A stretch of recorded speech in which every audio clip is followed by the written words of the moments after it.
আমি ভিক্ষা করে ফিরতেছিলেম গ্রামের পথে পথে। তুমি তখন চলেছিলে তোমার স্বর্ণরথে। অপূর্ব এক স্বপ্ন সম লাগতেছিল চক্ষে মম। কি বিচিত্র শোভা তোমার, কি বিচিত্র সাজ। আমি মনে ভাবতেছিলেম এ কোন মহারাজ, আজই শুভক্ষণে রাত পোহালো।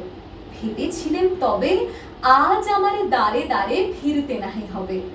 বাহির হতে নাহি হতে কাহার দেখা পেলেম পথে। চলিতে রথ ধন ধান্য ছড়াবে দুই ধারে। মুঠা মুঠা কুড়িয়ে নেব নেব ভারে ভারে। দেখি সহসা রথ থেমে গেল আমার কাছে এসে। আমার মুখ পানে চেয়ে নামলে তুমি হেসে। দেখে মুখের প্রসন্নতা জুড়িয়ে গেল সকল ব্যথা। হেন কালে কিসের লাগি তুমি অকস্মাৎ আমায় কিছু দাও গো বলে বাড়িয়ে দিলে হাত। মরি, এ কি কথা রাজাধিরাজ, আমায় দাও গো কিছু। শুনে ক্ষণ কালের তরে রহিল মাথা নিচু।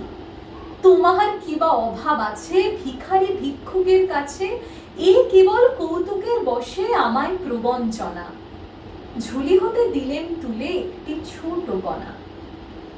যবে পাত্রখানি ঘরে এনে উজাড় করি, এ কি ভিক্ষা মাঝে একটি ছোট সোনার কণা দেখি।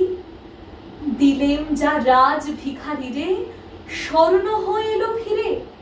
তখন কাঁদি চোখের জলে দুটি নয়ন ভরে। তোমায় কেন দিইনি আমার সকল শূন্য করে। নমস্কার।